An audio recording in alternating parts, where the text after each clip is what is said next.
మన నగరాలు ఏవైతే ఈరోజు ఉన్నాయో హైదరాబాద్ లాంటి నగరం ఫర్ ఎగ్జాంపుల్ కేవలం హైదరాబాద్ ఇన్సిడెంటలీ భౌగోళికంగా తెలంగాణలో ఉండొచ్చు మన రాజధాని కావచ్చు but Hyderabad is a city that belongs to the country Hyderabad is a city that has global aspiration హైదరాబాద్కి ప్రపంచ స్థాయి నగరంగా ఎదగాలి అనే ఒక ఆకాంక్ష ఉంది హైదరాబాద్ లాంటి నగరంలో ఈరోజు దేశంలోని అన్ని రాష్ట్రాలు అన్ని ప్రాంతాల నుంచి వచ్చి ఇక్కడ స్థిరపడ్డ వాళ్ళు ఉన్నారు ఇక్కడ ఉద్యోగ అవకాశాలు కానీ ఉపాధి అవకాశాలు కానీ వైద్యం కానీ విద్య కానీ వైద్యం కోసం అయితే మన దగ్గరికి దాదాపు 60-70 దేశాల నుంచి వస్తున్నారు మిడిల్ ఈస్టర్న్ కంట్రీస్ కానీ ఆఫ్రికన్ కంట్రీస్ కానీ ఎక్కడెక్కడి నుంచో వస్తూ ఉన్నారు నిన్న రాత్రి మన ముఖ్యమంత్రి కేసీఆర్ గారిని కలవడానికి జార్ఖండ్ ముఖ్యమంత్రి గారు వచ్చారు హేమంత్ సోరెన్ గారు ఆయన చెప్తున్నారు వాళ్ళ మదర్ వాళ్ళ సొంత తల్లి వారికి ఇక్కడే మన ఏఐజీ హాస్పిటల్లో నాగేశ్వర రెడ్డి గారి ఆధ్వర్యంలో వారికి కూడా ఇక్కడే ట్రీట్మెంట్ నడుస్తూ ఉంది ఆయన చెప్తున్నాడు నేను కలవడానికి వచ్చినప్పుడు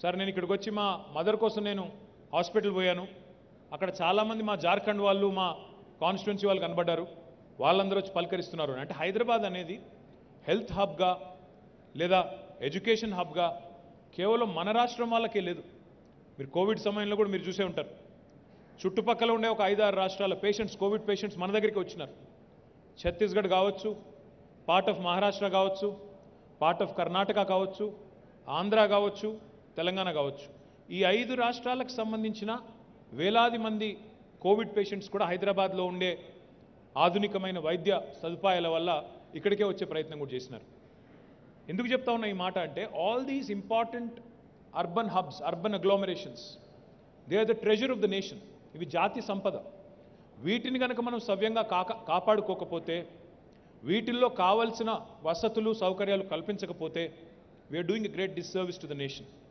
గౌరవ ముఖ్యమంత్రి కేసీఆర్ గారు ప్రధానమంత్రి నరేంద్ర మోదీ గారిని 2014-15 ఆ ప్రాంతంలో కలిసినప్పుడు వారికి ఒక విజ్ఞప్తి చేశారు ఏమన్నారంటే భారతదేశంలో ఇప్పుడు నేను చెప్పినట్టే టాప్ 10 సిటీస్ ఏంటి భారతదేశంలో మున్సిపాలిటీలు మున్సిపల్ కార్పొరేషన్లు తీసుకుంటే 6,000 పైన ఉంటాయి వాటన్నిటి జోలికి పోకుండా మనం ఈ దేశంలో సంపద ఎక్కడ సృష్టించబడుతున్నది ఎక్కడ ఆర్థికంగా మరి ఈ దేశానికి సంపద ఉత్పత్తి అవుతున్నది ఏ నగరాల్లో అయితే ఈ టాప్ 10 టాప్ 15 లేదా టాప్ 20 నగరాలు ఉన్నాయో వాటిలో పెరుగుతున్న అవసరాలేంటి వాటిలో ప్రస్తుతం ఉన్న పరిస్థితులు ఏంటి వాటిని ఏ రకంగా కాపాడుకోవాలనే విజన్ మనకి లేకపోతే దేశం నష్టపోతుంది మోడీ గారు కాబట్టి మీరు హైదరాబాద్ లాంటి నగరం కోసం సంవత్సరానికి హైదరాబాద్ కానీ బెంగళూరు కానీ ఢిల్లీ కానీ చెన్నై కానీ ఇంకోటి కానీ సంవత్సరానికి కేంద్ర ప్రభుత్వం నుంచి ఖచ్చితంగా ఒక 10,000-15,000 కోట్ల ఒక భారీ మొత్తం ఇట్లాంటి నగరాలకు ఇస్తేనే దానికి అవసరమైతే కండిషన్ పెట్టండి మేము 10,000 కోట్లు ఇస్తాం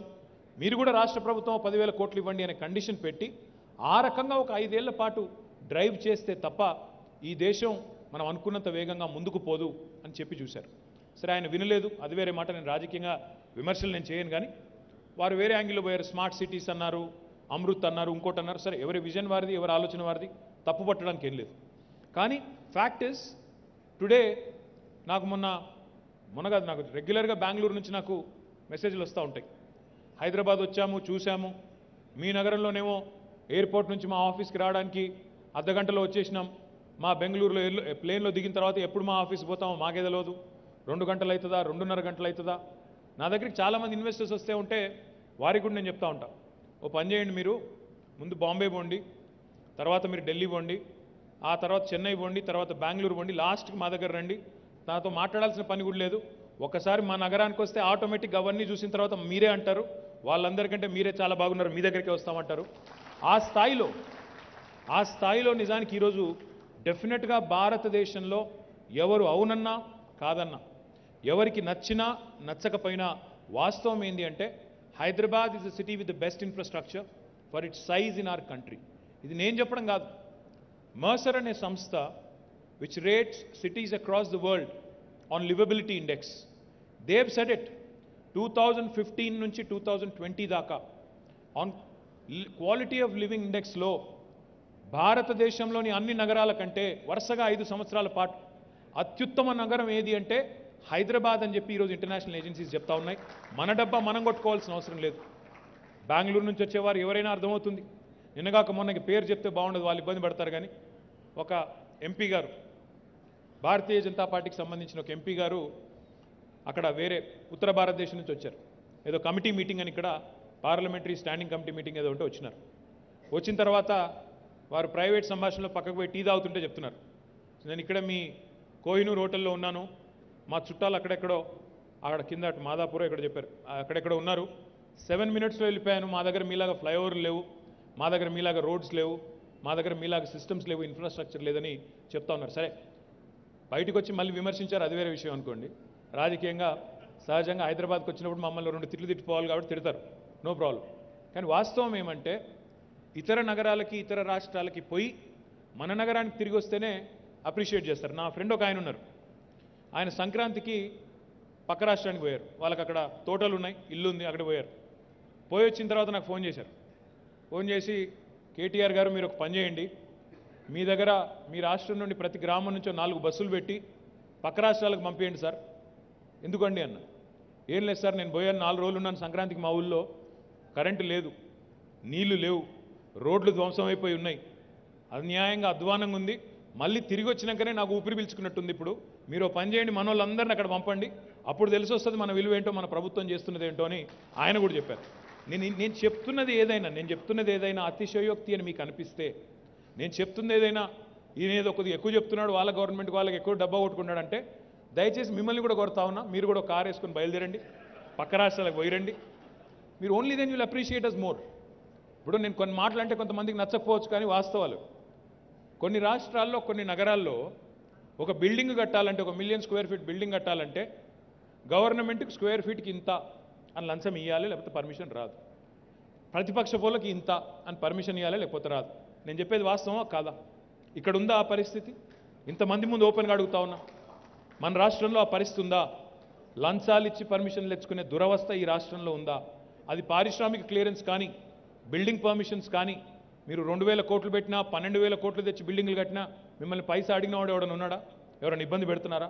నేనేమంటున్నా అంటే ఇంత పారదర్శకంగా, ఇంత వేగంగా, ఇంత పురోగమనంగా, ఇంత ప్రోగ్రెసివ్గా, ఇంత ప్రగతిశీలంగా ఆలోచించే రాష్ట్రం, ఆలోచించే నాయకత్వం. నేను హైదరాబాద్లోనే పెరిగినవాడిని, ఇక్కడే 7, 8, 9, 10 అంతా ఇక్కడే చదువుకున్నా, 7th, 8th, 9th and 10th. Erram Manzil కాలనీలో ఉండేది నేను, అక్కడ మన ఖైరతాబాద్ దగ్గర. చాలాసార్లు నేను అసెంబ్లీలో కూడా చెప్పాను, మా కాంగ్రెస్ వాళ్ళు బాధపడింటారు మిత్రులు, కానీ అక్కడ కూడా చెప్పిన నేను. ఆ ఎర్రమంజిల్ కాలనీలో బయలుదేరి మేము పోయేటప్పుడు కరెక్ట్గా ఆ ఖైరతాబాద్ దగ్గరికి వచ్చేసరికి, ఆ జలమండలి ఆఫీస్ దగ్గరికి వచ్చేసరికి ట్రాఫిక్ జామ్. ఎండాకాలం వచ్చిందంటే, ఏప్రిల్ ఈ టైం వచ్చిందంటే ఖాళీ కుండలు, ఖాళీ బిందెలు, ధర్నాలు, మంచినీళ్ళ కోసం నానా తిప్పలు, గోల, అవస్థ. ఉందా ఈరోజు ఆ పరిస్థితి హైదరాబాద్లో? ఎక్కడన్నా కనబడుతున్నాయా ఖాళీ కుండల ప్రదర్శనలు, ఖాళీ బిందెల ప్రదర్శనలు, జలమండలి ముందు ధర్నాలు ఉన్నాయా? లేవు. మంచినీళ్ళ సమస్య పోయింది, శాశ్వతంగా పరిష్కరించబడ్డది. అది మాత్రమే కాదు, నేను స్కూల్లో ఉన్నప్పుడు మీకు గుర్తుండాలి, హైదరాబాద్లో అంటే నేను చెప్పేది 25-30 ఏళ్ళ కింద అనుకోండి, ఇంకెక్కువ కూడా కావచ్చు. హైదరాబాద్లో ప్రతి సంవత్సరం ఏదో పండుగ వచ్చిందంటే పంచాయతీ, గ్యారంటీ 1 week కర్ఫ్యూ, ఏదో పంచాయతీ, ఏదో పనికి మళ్ళీ పంచాయతీ. వీడు వాడిని తిట్టడం, వాడిని వీడి తిట్టడం, వాడు వీడిని కొట్టుకోవడం, వీడు వాడిని కొట్టుకోవడం. మొత్తానికి 1 వారం రోజులు స్కూల్కి అయితే హాలిడేస్ ఉండేది. ఇప్పుడు పిల్లలు మమ్మల్ని తిట్టుకుంటున్నారు, స్కూల్కి హాలిడేస్ వస్తలేవని. కర్ఫ్యూ లేదు, పంచాయతీలు లేవు, ఆంధ్ర తెలంగాణ గొడవ లేదు, అయిపోతాయి అన్నారు. అవుతున్నాయి ఏమన్నా? ఎక్కడన్నా 8 ఏళ్లలో చిన్న సమస్య, చిన్న ఇబ్బంది ఎవరికైనా వచ్చిందా? ఏదైనా డిస్క్రిమినేషన్ ఉందా? ఏ పంచాయతీ లేదు. కుల పంచాయతీ లేదు, మత పంచాయతీ లేదు, ప్రాంతం పంచాయతీ లేదు. బ్రహ్మాండంగా హైదరాబాద్ నేను అన్నట్టు భారతదేశానికి కాదు, ఇతర దేశాల నుంచి వచ్చేవారికి కూడా ఆతిథ్యం ఇస్తూ, చక్కగా అందరినీ కడుపులో పెట్టుకుంటూ, వేరే రాష్ట్రాల నుంచి వచ్చే కూలీ చేసుకోవడానికి వచ్చే బిడ్డల్ని కూడా కడుపులో పెట్టుకుంటూ, బ్రహ్మాండంగా శాంతి భద్రతలను కూడా గౌరవ ముఖ్యమంత్రి గారి నాయకత్వంలో నిర్వహిస్తూ ముందుకు పోతున్నాం కాబట్టి పెరుగుతూ ఉన్నాం, వేరేదేమీ కాదు. ఇన్ని పనులు ఒకటేసారి కోయిన్సైడ్ అయ్యి ఒక ఏబుల్ లీడర్ కేసీఆర్ గారి రూపంలో stable government, law and order ఎఫిషియెంట్గా ఉంది, మంచినీళ్ళు బాగున్నాయి, కరెంటు చక్కగా ఉంది, రేట్లు పెరుగుతున్నాయి. సరే, రేట్లు పెరుగుతున్నాయంటే మళ్ళీ మీ వాళ్ళు ఇందాకేదో చెప్పారు, దాని గురించి మాట్లాడతా ఒక నిమిషం తర్వాత. అన్నీ కూడా బాగున్నాయి కాబట్టే నిర్మాణ రంగం పెరుగుతోంది, ఐటీ రంగం పెరుగుతోంది. ఇవన్నింటికి మించి ఒక మాట దయచేసి ఇక్కడ వచ్చిన మిత్రులు ఆలోచించమని నేను కోరుతా ఉన్నాను. జనరల్గా ఏదైనా గవర్నమెంట్ ఉంటే ఏదో ఒక ఫోకసే ఉంటుంది. చంద్రబాబు నాయుడు గారు ఉన్నారు, గతంలో 2004 వరకు ఆయన ఉన్నారు. ఆయన ఉన్నప్పుడు ఎక్కువ ఫోకస్ బిజినెస్ మీద ఉండేది, ఐటీ, ఇండస్ట్రీ, దానికి సంబంధించి ముఖ్యమంత్రి గారి ఫోకస్ కానీ ఆ గవర్నమెంట్ ఫోకస్ కానీ అటువైపు ఎక్కువ ఉండేది. తర్వాత రాజశేఖర రెడ్డి గారు వచ్చినారు. రాజశేఖర రెడ్డి గారు వచ్చిన తర్వాత వ్యవసాయం, గ్రామీణ ప్రాంతాలు, పూర్ అంటే ఆయన యాజ్ ఎ లీడర్ ఆయన విజన్ అది. నేను వ్యవసాయము, గ్రామీణ ప్రాంతాలు వాటి మీద దృష్టి పెట్టే ముఖ్యమంత్రిగా ఆయన పేరు తెచ్చుకున్నారు. కానీ కేసీఆర్ గారు వచ్చిన తర్వాత ఒకసారి ఆలోచించండి, ఇటు అర్బన్ డెవలప్మెంట్ పరుగులు పెడుతోంది పట్టణ ప్రగతి రూపంలో, అటు రూరల్ డెవలప్మెంట్లో కూడా కేంద్ర ప్రభుత్వం ఏ అవార్డు డిక్లేర్ చేసినా 10కి 10 టాప్ 10 డిక్లేర్ చేస్తే 10కి 10 మనకే వస్తూ ఉన్నాయి. అంటే ఒక సమ్మిళితమైన ఒక బ్యాలెన్స్డ్ గ్రోత్, ఒక అరుదైన గ్రోత్ ఈరోజు తెలంగాణలో ఉంది. ఇక్కడ ఐటీ ఎక్స్పోర్ట్స్ పెరుగుతున్నాయి, వ్యవసాయ ఉత్పత్తులు కూడా పెరుగుతున్నాయి, పరిశ్రమలు పారిశ్రామికీకరణ వేగంగా జరుగుతోంది, పర్యావరణంలో కూడా ధీటుగా దూసుకొని పోతా ఉన్నాం. 230 కోట్ల మొక్కలు పెట్టి 7% గ్రీన్ కవర్ను పెంచిన ఏకైక రాష్ట్రం భారతదేశంలో తెలంగాణ. హైదరాబాద్ లాంటి సిటీకి వరుసగా 2 సంవత్సరాలు యునైటెడ్ నేషన్స్ వారు ఆర్బర్ డే ఫౌండేషన్ అని ఉంటుంది వాళ్ళు, they have recognised Hyderabad as the only city in India as tree city of India. వరుసగా 2 సంవత్సరాల పాటు ఒకవైపు ఐటీ పెరుగుతోంది, ఓ గూగుల్ వచ్చింది, అమెజాన్ ఇవన్నీ ఉన్నాయి, ఇంకోవైపు పర్యావరణం కూడా దెబ్బతినట్లేదు. సో దిస్ బ్యాలెన్స్డ్ మోడల్ ఈ దేశంలో ఎక్కడా లేదు, ఏ రాష్ట్రంలో లేదు. ఒక ముఖ్యమంత్రికి ఇంత సమ్మిళితమైన విజన్ ఉండడం, డెవలప్మెంట్ జరుగుతోంది, వెల్ఫేర్ కూడా జరుగుతోంది, పేదవారి సంక్షేమం అభివృద్ధి రెండు, పర్యావరణం పరిశ్రమలు, వ్యవసాయం ఐటీ, అదేవిధంగా పట్టణ ప్రగతి పల్లె ప్రగతి. ఇది చాలా అరుదైన మోడల్, భారతదేశంలో ఇంతవరకు ఎక్కడ ఏ రాష్ట్రంలో చూడని మోడల్. కాబట్టే ఈరోజు ఒక హైదరాబాద్లోనే భూముల ధరలు పెరగడం లేదు. మా సిరిసిల్ల నాది, నేను ప్రాతినిధ్యం వహించే నియోజకవర్గం, అక్కడ పోయి అడుగుతూ ఉంటే మా వాళ్ళని కావాలని అడుగుతూ ఉంటానండి. మా లీడర్లు ఉంటారు, మా స్థానిక నాయకులు ఉంటారు, మన ఊర్లో రేట్ ఎంత ఉంది భూమిది అని అడుగుతాం. నేను ఎమ్మెల్యేగా మొదటిసారి అయింది 2009లో. అప్పుడు ₹1,00,000 విలువ చేయని భూమి ఈరోజు తెలంగాణ వచ్చిన తర్వాత ఈ 8 ఏళ్ల తర్వాత ఎక్కడా కూడా తెలంగాణ రాష్ట్రంలో ఈరోజు 15 లక్షల నుంచి 25 లక్షలకు తక్కువ ఎకరం భూమి ఎక్కడా లేదు. మీరు భూతద్దం పెట్టి ఎతికినా దొరకదు, ఏ మూలకన్నా పోండి, ఆదిలాబాద్ నుంచి భద్రాచలం దాకా, అలంపూర్ నుంచి ఇంకెక్కడికన్నా పోండి, ఎక్కడ మీకు 15 లక్షల నుంచి 25 లక్షల రూపాయల లోపల ఎకరం భూమి దొరకదు. ఒకప్పుడు నీళ్లు లేక, సాగునీరు లేక, తాగునీరు లేక, కరెంటు సరిగా రాక కునారిల్లిపోయిన తెలంగాణ రైతు ఈరోజు ధీమాగా ఉన్నాడు. నాకు ఒక ఎకరం భూమి ఉన్నా, నాకు 20 లక్షల రూపాయలు నా బ్యాంకులో ఉన్నట్టే, నా పిల్లోడికి డోకా లేదు అనే ఒక విశ్వాసం ప్రభుత్వం యొక్క సమర్థత, దక్షత, నాయకుడి యొక్క విజన్ వల్ల ఇవన్నీ సాధ్యమవుతూ ఉన్నాయి. అంటే ఇది ఎందుకు చెప్తా ఉన్నా అంటే, గ్రామీణ ప్రాంతాలు ఇప్పుడు క్రెడై తెలంగాణ ఉంది, మురళీకృష్ణారెడ్డి గారు చెప్పినారు, మాకు పట్టణ ప్రాంతాల్లో పల్లె ప్రాంతాల్లో Tier 2 టౌన్స్లో గ్రామ పంచాయతీ లేఅవుట్లు అవన్నీ అన్నారు, మాకు బాగా ఇబ్బంది అవుతుందన్నారు. అక్కడ కూడా ఈరోజు ఎక్కడ లేని గిరాకీ వచ్చింది లేఅవుట్లకి, అక్కడ కూడా ప్లాట్లకు ఎక్కడ లేని గిరాకీ వస్తున్నదంటే సంపద సమంగా సృష్టించబడి అంతటికీ విస్తరిస్తేనే, అందరి చేతుల్లోకి వస్తేనే ఈరోజు రాష్ట్రం మొత్తంగా ముందుకు పోతాం తప్ప ఒక్క హైదరాబాద్ బాగుపడితే, ఒక్క వరంగల్ బాగుపడితే, ఒక పట్టణమో ఒక నగరమో బాగుపడితే కాదు. రాష్ట్రంలోని అన్ని వర్గాల ప్రజలు అందరూ కూడా సంతోషంగా ఉంటేనే రాష్ట్రం ముందుకు పోతున్న విషయాన్ని కూడా నేను మీకు విజ్ఞప్తి చేస్తా ఉన్నాను. అయితే తెలంగాణ యొక్క అచీవ్మెంట్స్ ఏంటి అంటే, ఎందుకు మనం ఇట్లా పురోగమిస్తున్నామంటే, జస్ట్ మీకు ఐడియా కోసం చెప్తా ఉన్నాం. Per capital income of Telangana 2014లో కేసీఆర్ గారు ముఖ్యమంత్రి అయిన రోజు పర్ క్యాపిటల్ తలసరి ఆదాయం తెలంగాణది 1,24,000 రూపాయలు మాత్రమే. It was 1,24,000 the per capital of Telangana. ఈరోజు 7 ఏళ్ల తర్వాత మొన్న మార్చి 31 నాటికి తెలంగాణ పర్ క్యాపిటల్ ఇన్కమ్ ఎంత అంటే 2,78,000 రూపాయలు, 130% పెరిగింది. చరిత్రలో ఎప్పుడు ఒక రాష్ట్రంలో ఇంత వేగంగా తలసరి ఆదాయం పెరిగిన పరిస్థితి లేదు. మీరు కావాలంటే స్టాటిస్టిక్స్ తీసుకోవచ్చు, చూసుకోవచ్చు. మన రాష్ట్రం యొక్క GSDP gross state domestic product Telangana వచ్చినాడు 5 లక్షల కోట్లు. ఈరోజు 7 ఏళ్ల తర్వాత 11,55,000 కోట్లు, 128%, 130% పెరిగి 11,55,000 కోట్లు అయింది. తెలంగాణ భౌగోళికంగా చూస్తే, జియోగ్రాఫికల్గా చూస్తే we are 11th largest state in India. మొత్తం 28 స్టేట్స్లో Telangana is 11th largest geographically. Population పరంగా చూస్తే వేర్ 12th లార్జెస్ట్, 12వ అతిపెద్ద రాష్ట్రం. కానీ RBI రిపోర్ట్ ప్రకారం, reserve bank of India report ప్రకారం we are the fourth largest contributor to India's economy. అంటే మనకంటే పెద్దవాళ్ళు 7-8 మంది కంటే మనం ఈ దేశానికి ఎక్కువ దోహదపడుతున్నాం, ఈ దేశ పురోగమనానికి అభివృద్ధికి ఎక్కువ కాంట్రిబ్యూట్ చేస్తూ ఉన్నాం. పర్సంటేజ్ టర్మ్స్లో చెప్పాలంటే we are only 2.5% of India's population. 140 కోట్ల భారతదేశంలో మనం 4 కోట్లు మాత్రమే. కానీ we contribute to 5% of India's GDP. Literally ఒక 50 కిలోల బాక్సర్ కదా 100 కిలోల బాక్సర్తో కొట్లాడితే ఎట్లా ఉంటుందో, we are punching double our weight. That is Telangana for you. ఇది చిన్న విషయం కాదు.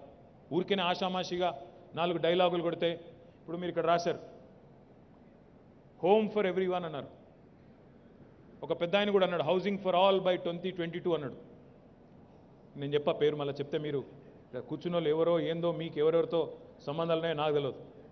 కొంతమంది అక్కడి నుంచి ఇక్కడి నుంచి పోటీ చేసే వాళ్ళు కూడా ఉన్నారు. హౌసింగ్ ఫర్ ఆల్ అందమైన నినాదం, చక్కటి ఉద్దేశం. అయిందా? జరిగిందా? డైలాగులతో ఏమవుతుంది? ఊకదంపుడు ఉపన్యాసాలు, డైలాగులు ఉదరగొట్టడం, పేపర్లలో కనబడడం, వీటితో అయిపోవు పనులు. 2022 కల్లా ఫార్మర్ ఇన్కమ్ డబల్ అన్నారు. ఏడ డబల్ అయింది? గుజరాత్లో అయిందా, మహారాష్ట్రలో అయిందా, ఏ ఊర్లో అయిందో చూపెడితే నేను కూడా వస్తా. 2022 కల్లా బుల్లెట్ రైలు ఉరుకుతాయి దేశంలో అన్నారు. 7 ఉరుకుతున్నాయి బుల్లెట్ రైళ్లు. అంటే బాగుండదు, ఇంకా చెప్పాలంటే చాలా ఉంది. 15 లాఖ్ దేతం, నోటికి ఏది పడితే చెప్పారు. మేము అట్లా చెప్పలేదు, అడ్డగోలు జమాబంది మాటలు మేము చెప్పలేదు. చెప్పకుండానే చేసి చూపెట్టిన నాయకుడు కేసీఆర్ గారు. ఏం చేశారు అని మీరు అడగొచ్చు. ఏం చేసినామంటే, ఒక హైదరాబాదే తీసుకుందాం ఎగ్జాంపుల్ కింద. హైదరాబాద్లో మేము బాధ్యతలు చేపట్టినాడు కరెంటు పరిస్థితి ఏందో నాకంటే బాగా మీకే తెలుసు. The total installed capacity, power capacity in the state of Telangana was 7,600 megawatts. Demand was 9,000+ megawatts. అంటే అప్పటికే కష్టాల్లో మన ప్రయాణం ప్రారంభమైంది. చాలా ఇబ్బందుల్లో మనం డిమాండ్ ఎక్కువ, సప్లై తక్కువ ఉండి ఒక కునారిల్లిపోయిన పరిస్థితుల్లో విద్యుత్ సంక్షోభంలో తెలంగాణ ప్రయాణం ప్రారంభమైంది. విద్యుత్ సంక్షోభం అంటే హైదరాబాద్లో అపార్ట్మెంట్లలో ఇన్వర్టర్లు, జనరేటర్లు మాత్రమే కాదు. గ్రామాల్లో తెలంగాణలో, ఇక్కడ తెలంగాణ నుంచి ఉన్నవారు అందరికీ తెలుసు, గ్రామాల్లో వ్యవసాయం చేసే వాళ్ళకి తెలుసు, 25 లక్షల బోర్వెల్స్, ట్యూబ్వెల్స్ ఉంటాయి. ఇక మా రాజశేఖర్ కరీంనగర్ ఆయన గరికే 25 లక్షల బోర్వెల్స్, ట్యూబ్వెల్స్. తెలంగాణ రైతులు 50,000 కోట్లు ఖర్చు పెట్టేసిన వాళ్ళు ఉన్నారు. వాళ్ళకి కరెంట్ రాదు, భూమిలో నీళ్లుండవు. మా సిరిసిల్ల 800 ఫీట్లు కొడితే నీళ్లు పడవు, 600 ఫీట్లు కొడితే నీళ్లు పడవు. కొన్ని ప్రాంతాల్లో మెట్ట ప్రాంతాలు, దుర్భిక్ష ప్రాంతాలు. అట్లాంటి ప్రాంతాల్లో ముందే నీళ్లు లేవంటే, ముందే బోర్బాయిల మీద ఆధారపడి వ్యవసాయం చేస్తుంటే కరెంట్ ఇయ్యక ఇబ్బంది పెట్టిన పరిస్థితి. కావాలంటే కరెంట్ దొరకదు ఆనాటి పరిస్థితి. ఇంతలో పక్కన 7 మండలాలలో, తెలంగాణకు సంబంధించిన 7 మండలాలు తీసుకొని పక్కకు ఆంధ్రాలో కలిపేసినారు. ఆ 7 మండలాల్లో లోవర్ సీలేరు అనే ఒక పవర్ జనరేటింగ్ స్టేషన్ కూడా ఉండే 450 megawatts. అది కూడా పోయింది. అప్పటికే నష్టాల్లో ఉన్నాం, అప్పటికే ఇబ్బందుల్లో ఉన్నామంటే ఇంకో మెగా మన పవర్ జనరేటింగ్ స్టేషన్ కూడా పోయింది. ఇది ఆ రోజు మన పరిస్థితి. వితిన్ 6 to 8 months కేసీఆర్ గారి దక్షత, ఆయన సమర్థత, ఆయనకు ప్రజల కష్టాలు తెలుసు, రైతుల కష్టాలు తెలుసు కాబట్టి వితిన్ 6 months పవర్ సమస్యను పరిష్కరించి ఈరోజు మనం గర్వంగా చెప్పుకోవచ్చు, భారతదేశంలోని ఏ రాష్ట్రం వారికైనా 24 గంటల కరెంటు వ్యవసాయానికి ఉచితంగా ఇస్తున్న ఏకైక రాష్ట్రం తెలంగాణ అని గర్వంగా కాలర్ ఎగరేసి చెప్పే పరిస్థితి వచ్చింది కేసీఆర్ గారు. ఒక వ్యవసాయానికి కాదు, ఒక గృహాలకు కాదు, పరిశ్రమలకు కూడా 3 పూటల 24 గంటలు నాణ్యమైన కరెంట్ అందిస్తున్న తెలంగాణ. ఎట్లా సాధ్యమైంది మరి? 7,000 megawatts నుంచి 16,000 megawatలకు ఈరోజు మన ఇన్స్టాల్డ్ కెపాసిటీ ఎట్లా చేరుకుంది? 2025 కల్లా we will actually be at 26,000 megawatts. ఎట్లా అయింది ఇది? ఎందుకంటే ఆ లీడర్కి ఆ కమిట్మెంట్ ఉండాలి. డైలాగులు కొట్టి ఆడికి అయిపోతే నడవదు. డైలాగ్ కొట్టి చూమంతరంటే అయిపోదు మ్యాజిక్. ఎవరి దగ్గర అల్లావుద్దీన్ అద్భుత దీపాలు, మంత్రదండాలు ఎవరి దగ్గర ఉండవు. పని చేయాలి, ఒళ్ళు వంచాలి, బుర్ర పెట్టాలి, దానికి రిసోర్సెస్ అన్నింటినీ కూడగట్టాలి, అయితేనే పని అవుతుంది. అది కేసీఆర్ గారు చేసినారు. అది మాత్రమే కాదు, ఇప్పుడే నేను చెప్పాను, దయచేసి నేను క్రీడా మిత్రుల్ని కోరుతా ఉన్నా, కొన్ని సందర్భాల్లో కొన్ని విషయాలు అంటే బాధ అనిపిస్తుంది. ఈరోజు మీరు హైదరాబాద్లోని మీరు ఏ కన్స్ట్రక్షన్ సైట్ కన్నా పోదాం, ఎక్కడికైనా పోదాం, దాదాపు నాకు తెలిసి 60-70% ఆఫ్ ద వర్కర్స్ దేర్, 60-70% మంది కూలీలు కానీ, ఒక ఫినిష్డ్ బిల్డింగ్లో కార్పెంటరీ వర్క్ చేసేవాళ్ళు కానీ, లేదా ఎవరైనా ఇంటీరియర్ చేయించుకుంటుంటే ఆ సోఫాలు కుట్టేవాళ్ళు, సోఫాలు చేసేవాళ్ళు కానీ 60-70-80% మంది తెలుగు వాళ్ళు ఉండరు, వేరే రాష్ట్రాల నుంచి ఉంటారు. జార్ఖండ్, ఒడిస్సా, బీహారు, బెంగాలు, రాజస్థాను, ఇంకేనో తప్ప. నేను చెప్పేది కరెక్టే కదా మీకే తెలుసు. మనవాడు ఏం చేస్తున్నాడు? మనవాడు మా సిరిసిల్లకి వెళ్ళి, కామారెడ్డికి వెళ్ళి, కరీంనగర్కి వెళ్ళి, నిర్మల్కి వెళ్ళి ఏడిపోతుండు, దుబాయ్కి పోతాడు, కువైట్ పోతాడు, ఖతార్ పోతాడు. అక్కడేం సంపాదిస్తున్నారా నాయన? పిల్లలకి దూరంగా ఉండి, తల్లిదండ్రులకు దూరంగా ఉండి అంటే ఎర్రటి ఎండల్లో నానా అవస్థలు పడుతూ నేను చూసిన. అక్కడ కూడా లేబర్ క్యాంపులు చూసిన పోయి, అందుకే చెప్తున్నా. ఎంత సంపాదిస్తారంటే నెలకి తిప్పి కొడితే 20-25 వేలు వస్తాయి ఆడ కూడా. ఇక్కడ అంతకంటే ఎక్కువ సంపాదించుకునే అవకాశం ఉంది. సొంత ఇంట్లో, సొంత రాష్ట్రంలో నిక్షేపంలో పనిచేసే అవకాశం ఉంది. కానీ ఎక్కడో మిస్ మ్యాచ్ ఉంది. హైదరాబాద్లోనేమో మన దగ్గరికి వేరే రాష్ట్రం వాళ్ళు వచ్చి పనిచేస్తారు. మన కరీంనగరోడు, మన కామారెడ్డిోడు, మన నిర్మలోడు, మన నిజామాబాదోడేమో దుబాయ్లో, గల్ఫ్లో పోయి పనిచేస్తాడు. ఇదే పని, మళ్ళీ వేరే పని కూడా కాదు, సేమ్ పని, ఇదే సెంటరింగ్ పని, ఇదే నిర్మాణ రంగ పని అక్కడ చేస్తున్నాడు. నేను అందుకే క్రెడాయి మిత్రుల్ని కోరుతా ఉన్నా, మీరు అందమైన ప్రాపర్టీ షోలు పెడతారు, చక్కటి స్టాల్స్ పెడతారు, చాలా సంతోషం. I think you do a great job of that. I request you, we'll collaborate with you as a government. మేము మీతో ముందుకు వస్తాం. మీరు క్రెడాయి హైదరాబాదా, ట్రెడానా, బిల్డర్ ఫెడరేషనా, లేకపోతే క్రెడాయి తెలంగాణ, మీరు డిసైడ్ చేసుకోండి. మీరు ముందుకు వస్తే let us actually together launch a nice training institute, a skilling institute to create our own workforce right in our own state. మన రాష్ట్రంలో మన పిల్లలకి ఇక్కడే కాన్ఫిడెన్స్ ఇచ్చే విధంగా. కాన్ఫిడెన్స్ ఎట్లా వస్తుందండి? ఇప్పుడు నేను ట్రైనింగ్ ఇస్తాను, నేనే తీసుకుంటాను అనుకోండి, నీకు నేను ట్రైనింగ్ ఇచ్చి నేనే అబ్జర్వ్ చేసుకుంటా, నా దానిలోనే పెట్టుకుంటా, నా కంపెనీలో పెట్టుకుంటా అంటే వస్తారు.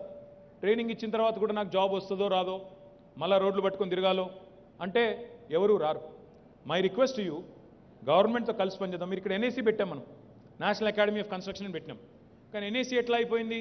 అదేదో R&B డిపార్ట్మెంటు, ఆ రోడ్లు వేసే కాంట్రాక్టర్లు, వాళ్ళకు మాత్రమే సంబంధమైన సబ్జెక్టు, మీకు సంబంధం లేని సబ్జెక్ట్ లాగా మారిపోయింది అది. మీరు ఇంతమందికి ఉపాధి కల్పిస్తూ, ఇన్ని లక్షల మందికి ఉపాధి కల్పిస్తూ, ఇన్ని కోట్ల టర్నోవర్ చేస్తూ, ఇన్ని కోట్ల రూపాయల ట్యాక్స్ల రూపంలో గవర్నమెంట్ గడుతూ, బిల్డింగ్ డెవలప్మెంట్ ఛార్జీల రూపంలో గవర్నమెంట్ గడుతూ, మీరు ఇప్పుడే మీరు రామకృష్ణారావు గారు అన్నారు, సార్ మా ఇక్కడ లేబర్ వెళ్ళిపోయినట్టే బాధ అవుతుంది సార్, ఇబ్బంది అవుతుంది సార్, మాకు వారం రోజులు పని బంద్ అయితే, పని ఆగిపోతే లేబర్ వెళ్ళిపోతారు సార్. మీరే అన్నారు ఇప్పుడే. ఎక్కడికి పోతారు? మళ్ళీ బీహార్ పోతారు, మళ్ళీ ఒడిస్సా పోతారు. మళ్ళీ వాళ్ళని తెచ్చుకోవాలంటే మీరు స్పెషల్ ట్రైన్లు పెట్టుకోవాలా, స్పెషల్గా తెచ్చుకోవాలా. ఆ దుస్థితి ఎందుకు? మన వాళ్ళనే పట్టుకొని ట్రైనింగ్ ఇచ్చి బ్లూ కాలర్ జాబ్స్ ఎందుకు ఇవ్వలేం? మనం ఎందుకు చేయలేం? ఒక ప్రయత్నం చేద్దాం. ఒకవేళ ఒక ప్రయత్నం, చిరు ప్రయత్నం సఫలమైతే, మీకు నచ్చితే దాన్ని విస్తరించవచ్చు, ఇంకా చేయొచ్చు. క్రెడైతో మొదలు పెట్టండి, హైదరాబాద్తో. ఆ తర్వాత maybe CREDAI Telangana can jump in, others can jump in. Let's see how it goes. మీకు కావాల్సింది ఏంటి? ఒక ఇన్స్టిట్యూట్ కావాలి, దానికి కొంత సపోర్ట్ కావాలి గవర్నమెంట్ నుంచి. తప్పకుండా అది మేము చేస్తాము. మీరు సెటప్లో ముందుకు వచ్చి మాకు హెల్ప్ చేయండి. దీంతో పాటు మీరు అన్నారు తెలంగాణ వ్యాప్తంగా ఈరోజు ఎక్కడ చూసినా భూముల ధరలు బ్రహ్మాండంగా పెరిగినాయి రాష్ట్ర వ్యాప్తంగా. ఎందుకు అంటే తెలంగాణలో ఒక రంగమే పెరగలేదు. వ్యవసాయం దాదాపు 119% విస్తరించింది. ఎందుకంటే కేసీఆర్ గారి నాయకత్వంలో ఎక్కడో 82 మీటర్ల ఎత్తున ఉండే గోదావరి మేడిగడ్డ దగ్గర, అక్కడ గోదావరి నీటిని వడిసి పట్టుకొని మనం హైదరాబాద్కు అత్యంత సమీపంలో 618 మీటర్ల పైనుండే కొండపోచమ్మ సాగర్ దగ్గరికి నీళ్లు తెచ్చి we have completed and constructed the world's largest lift irrigation project in our state in less than 4 years. ఏమైంది దానివల్ల? 45 లక్షల ఎకరాలకు నీళ్ళు వచ్చినాయి కొత్తగా. 2 పంటలు పండితే 45 × 2 90 లక్షల ఎకరాలకి నీళ్లు. ఎక్కడ పోతుంది ఆ సంపద అంతా? కొంతమంది తెలియక మాట్లాడుతూ ఉంటారు, పేపర్లో చూస్తూ ఉంటే నవ్వు వస్తుంది. అప్పుల తెలంగాణ అయిపోయింది అంటాడు ఒక ఆయన. బాబు, అప్పు చేస్తే ఎక్కడ పెట్టినాము? ఇప్పుడు మీరందరూ ఉన్నారు బిల్డర్ లీడ, మీరందరూ అప్పులు తీసుకుంటారు. బిల్డింగు అన్ని మీ సొంత జేబులోంచి ఎక్కడి నుంచి కడతారు? ఎవరైనా బ్యాంకో, ఇన్స్టిట్యూషనో, ప్రైవేట్ ఈక్విటీయో ఏదో ఒకటి పెట్టుకొని వాళ్ళని తీసుకొచ్చి కడతారు. ఎక్కడ పోతుంది అదంతా? ₹1 పెట్టుబడి పెడితే ₹1.5 వాపసు వస్తుందంటే ఆ కట్టే సామర్థ్యం మీకుంది, ఆ ప్రాజెక్ట్ వైబిలిటీ ఉందంటే ఎవరైనా కూడా లోన్ ఇస్తారు. అలాగే కేసీఆర్ గారు అప్పులు తీసుకుని ఎక్కడ పెట్టారు? ఒక కాళేశ్వరం ప్రాజెక్ట్ మీద ఖర్చు పెట్టారు. ఏమైంది కాళేశ్వరం ప్రాజెక్ట్ ఖర్చు పెడితే? 90 లక్షల ఎకరాలకు నీళ్ళు వస్తూ ఉంది, 2 పంటలు. 45x2. దానివల్ల ఏమవుతుంది? సంపద సృష్టించబడుతుంది. ఆ సృష్టించబడ్డ సంపద ఎక్కడ పోతుంది? మళ్ళీ ఈ రాష్ట్రంలోనే విద్య మీదనో వైద్యం మీదనో కొత్త ఇల్లు కట్టుకోవడమో కొత్త ఇల్లు కొనుక్కోవడమో ఓ ప్లాట్ కొనుక్కోవడమో వాటి మీదే పెడతారు కదా ఎవరైనా కూడా. వేరే కాడికి పోయి అయితే ఏమో చేయరు కదా. ఇక్కడ రైతు బాగుపడితే, ఇక్కడ రైతు చేతిలో పైసలు వస్తే ఎక్కడ పోతాయి ఆ పైసలు? మళ్ళీ రాష్ట్రంలో సంపద పునరుత్పత్తి అవుతుంది కదా. It will create more money. Money begets money అంటారు. అది మనకే లాభం కదా. Productive expenditure. కేసీఆర్ గారు అప్పు తీసుకున్నారు. ఎక్కడ ఖర్చు పెట్టారు? ఎలక్ట్రిసిటీ మీద పెట్టారు. ఎట్లా సాల్వ్ అయింది ఎలక్ట్రిసిటీ క్రైసిస్? 60 ఏళ్లలో సాధ్యం కాంది 6 నెలల్లో 6 ఏళ్లలో ఎట్లా అయింది ఈరోజు? ఎట్లా అయిందంటే we have created more substations, we have created more lines, we have pumped in money to improve our electricity infrastructure. ఎవరికి లాభమైంది దానివల్ల? ఒకప్పుడు ఒక షిఫ్ట్లో నడిచి వారంలో 2 రోజులు పవర్ హాలిడేలు డిక్లేర్ చేసుకోవాల్సిన దుస్థితిలో ఉండే ఇండస్ట్రీ 3 షిఫ్ట్లో నడుస్తోంది. కావాలంటే 24/7 నడిచే పరిస్థితి ఉంది. మొన్న నేను మహేశ్వరం పోయాను. అజీం ప్రేమ్జీ వచ్చినారు, విప్రో చైర్మన్. ప్రపంచంలోనే విప్రోది అతిపెద్ద largest consumer factory in the world ఈరోజు మనం తెలంగాణలో మనం ఓపెన్ చేసుకున్నాం. 3 షిఫ్ట్లో పని నడుస్తూ ఉంది. 3 షిఫ్టుల్లో పని నడుస్తుంది అక్కడ 24/7. 900 మందికి 900 మందికి ప్రత్యక్షంగా ఉపాధి అవకాశాలు. ఏమంటున్నా అంటే ఎందుకు అది ఎట్లా సాధ్యమైంది? ఎలక్ట్రిసిటీ వచ్చింది కాబట్టి 3 షిఫ్ట్లో నడుస్తుంది. అక్కడ మాట్లాడితే పిల్లలందరూ, పనిచేసే పిల్లలందరూ, ఎక్కువ మంది అమ్మాయిలు ఉన్నారు. స్థానిక అమ్మాయిలు, కందుకూరు అమ్మాయి, మహేశ్వరం అమ్మాయి, పక్కనే తుక్కుగూడ అమ్మాయి. మహేశ్వరం కాన్స్టిట్యున్సీలో నేను సబితక్క ఇద్దరం తిరుగుతుంటే ఆ అమ్మాయిలతో మాట్లాడుతుంటే 50-60 మందితో సంతోషం అనిపించింది. This is what happens. Power electricity వస్తే పరిశ్రమలు నడుస్తాయి, ఇళ్లలో ఇబ్బంది ఉండదు, దానివల్ల మళ్ళీ సంపద పునరుత్పత్తి అవుతుంది. కేసీఆర్ గారు అప్పు తీసుకున్నారు, డ్రింకింగ్ వాటర్ మీద పెట్టారు. డ్రింకింగ్ వాటర్ మీద పెడితే ఏమవుతుంది? ఆటోమేటిక్గా వాటర్ బాండ్ డిసీజెస్ తగ్గుతాయి, హెల్త్ కేర్ ఎక్స్పెండిచర్ తగ్గుతుంది. పెట్టిన ప్రతి పైసా మళ్ళీ తిరిగి ఇంకో పైసాను సృష్టిస్తుంటే దాన్ని అప్పు అనరు, అది పెట్టుబడి. ఇప్పుడు మీరు తీసుకుంటారు బిల్డింగ్కి, పెట్టుబడి తీసుకొని మళ్ళీ ఒక బిల్డింగ్ కట్టి ఒక పైసను ఇంకో పైసకి రొటేట్ చేస్తారు. That is how economy gross. That is what smart people do. That is what smart countries do. మన భవిష్యత్ తరాల మీద పెట్టే పెట్టుబడిని అప్పు కింద చూసే లేదా అప్పు కింద రాసే మా పత్రికా మిత్రులను కూడా నేను కోరుతా ఉన్నా, దయచేసి ఈ కాన్సెప్ట్ అర్థం చేసుకోండి. Leveraging economy. Leveraging economy is something that every nation needs to do. ఒక ఇల్లు నడిపినట్టు కాదు ప్రభుత్వాన్ని నడపడం అంటే. ఇల్లు అన్నప్పుడు మనకు అప్పు ఉండకూడదు అని ఒక మెంటాలిటీ మనకు ఉంటుంది. పెద్దవాళ్ళు చెప్పారు అప్పు చేసి పప్పు కూడా తినొద్దు అని చెప్తారు. అప్పు చేసి పప్పు బెల్లాలు పంచినట్టు పంచొద్దు, అది ఒప్పుకుంటా. కానీ అప్పు చేసి ప్రొడక్టివ్ సెక్టర్ మీద పెడితే, అప్పు చేసి సంపదను పునరుత్పత్తి చేస్తే అది తప్పెట్లా అవుతుంది? ఇవన్నీ ఎట్లా సాధ్యపడ్డాయి తెలంగాణలో అంటే దీనివల్లనే సాధ్యపడ్డాయి. నా విజ్ఞప్తి ఇదంతా ఎందుకు చెప్తా ఉన్నా మీకంటే, this is how the economy is growing. This is why Telangana is growing and this is why Telangana is setting new benchmarks for the country. ఇంటింటికి నీళ్ళు ఇవ్వాలి అనే ఆలోచన ఇంతవరకు ఏ ముఖ్యమంత్రికి ఎందుకు రాలేదు? ఏ ప్రధానమంత్రికి ఎందుకు రాలేదు కేసీఆర్ వచ్చేంతవరకు? రైతుకు పెట్టుబడి ఇవ్వాలన్న ఆలోచన ఏ ముఖ్యమంత్రికి ఎందుకు రాలేదు కేసీఆర్ వచ్చేంతవరకు? ఎందుకంటే వాళ్ళు ఆ దిశగా ఆలోచన చేయలేదు. రూరల్ లైవ్లీహుడ్స్ ఇంప్రూవ్ చేయాలి. మనం ఎంతసేపు స్కిల్ డెవలప్మెంట్ అని మాట్లాడతాం, కానీ ఆల్రెడీ అక్వైర్ అయ్యి డెవలప్ అయి ఉన్న స్కిల్ సంగతి ఏంటి? ఇప్పుడు మా యాదవ సోదరులు ఉంటారు, కుర్మ సోదరులు ఉంటారు, గొల్ల కుర్మ సోదరులు ఉంటారు. వాళ్ళకి షీప్ రియరింగ్ అనేది వాళ్ళకి ఎప్పటి నుంచో తెలిసిన, తరతరాలుగా తెలిసిన కులవృత్తి. అందులో ఎవరైనా నేను ఈ రంగంలో నేను ఉంటాను, సంపదను సృష్టిస్తాను అంటే తప్ప? నిన్న నా దగ్గరికి ఒక డెన్మార్క్ ఇన్వెస్టర్ వచ్చాడు. డెన్మార్క్ నుంచి వచ్చాడు. ఆయన చెప్తా ఉన్నాడు, sir we're into sustainable waste management, sustainable agri waste and sustainable ఇది అదని చెప్తున్నాడు. నేను అడిగాను ఏంటి మీ కాన్సెప్ట్ ఏంటి అంటే ఆయన చెప్తున్నాడు, సార్ మా దగ్గర పిగరీస్ చాలా ఉంటాయి, మా దగ్గర పౌల్ట్రీ చాలా ఉంటుంది డెన్మార్క్లో, వాటన్నిటికీ సంబంధించిన వేస్ట్ మేనేజ్మెంట్ చేస్తున్నామని. నేను అనుకుంటా ఉంటే అప్పుడు పిగరీ మేనేజ్మెంట్, పౌల్ట్రీ మేనేజ్మెంట్ డెన్మార్క్ వాడు చేయొచ్చు, మనం షీప్ రియరింగ్ చేయకూడదా? అది చేస్తే తప్ప? మాంసం తినట్లేదా జనాలు? చికెన్ తినట్లేదా? ఉత్పత్తి పెరిగితే తప్ప? మన వాళ్ళు దానిలోంచి సంపద సృష్టిస్తే తప్ప? అంటే ఇవన్నీ రంగాల్లో కూడా all round investment, all round focus, balanced growth ఉంటేనే రాష్ట్రం ముందుకు పోతుంది తప్ప కేవలం ఒక ఒక ఐటీతోనే అంతా అయిపోతుందా? నిన్న ఒక గూగుల్ వచ్చిందని మీరు సంబరపడుతున్నారు. దానికంటే నేను సంతోషపడేది ఏమంటే ఇవాళ మన జినోమ్ వ్యాలీ బ్రహ్మాండంగా పెరుగుతోంది. We're the vaccine capital of the world. 33% of human vaccines, 33% of human vaccines produced across the world come from Hyderabad. Now that's a matter of great pride. ఎందుకంటే ఈ పాండమిక్ తర్వాత, ఈ కరోనా తర్వాత ప్రతి ఒక్కరి మనసులో ఇప్పుడు టాప్ ప్రయారిటీ ఏంటి? హెల్త్. నా పిల్లలు బాగుండాలి, నేను బాగుండాలా, వ్యాక్సిన్ బూస్టర్ తీసుకోవాలన్నా వద్దా, మాస్క్ వేసుకోవాలా వద్దా, ఇట్లా ప్రతి ఒక్కరి మనసులో అదే ఆలోచన నడుస్తూ ఉంది. అందుకే రాబోయే దశాబ్దం నర health care is going to take the centre stage. It's not just IT, health care, life sciences, pharmaceuticals, biotechnology, biopharmaceuticals, biostatistics, bio informatics, ఈ అన్ని రంగాల్లో కూడా అభివృద్ధి రాబోతూ ఉంది. ఇది ఎందుకు చెప్తున్నా అంటే మన వాళ్ళు ఎంతసేపు ఇక్కడ వేదిక మీద కూర్చున్న వాళ్ళు కానీ ముందున్న వాళ్ళు కానీ మీ కన్నంతా ఎంతసేపు పశ్చిమ హైదరాబాదే. మాదాపూరు, గచ్చిబౌలి, కొండాపూరు, కొద్దిగా దాటితే కోకాపేట లేదా కొల్లూరి మధ్యన తప్ప మీకు షామీర్పేట కనబడదు. ఆడ జినోమ్ వ్యాలీ ఉన్న సంగతి తెలియదు. సుల్తాన్పూర్లో మెడికల్ డివైజెస్ పార్క్ ఉందని తెలియదు. పక్కనే దిండిగల్లో ఆపర్చునిటీస్ ఉన్నాయని తెలియదు.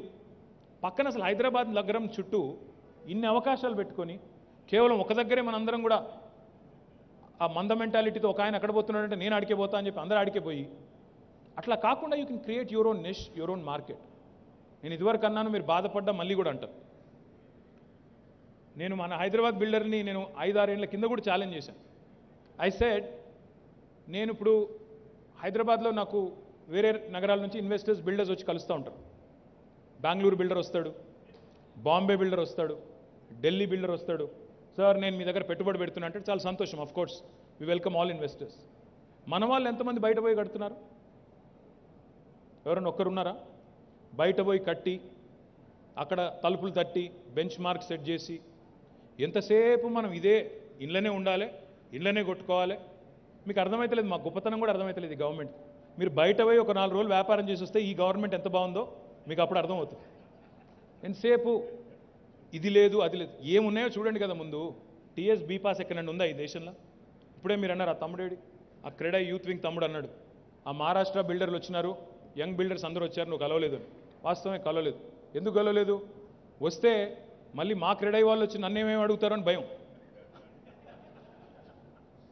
నా పాయింట్ ఏంటంటే వేరే రాష్ట్రాలు చూసి మన రాష్ట్రం చూస్తే you'll understand the difference, the qualitative difference in governance. అది వేరే రాష్ట్రాల్లో లేదు. Because I meet builders from other cities, I know what they go through.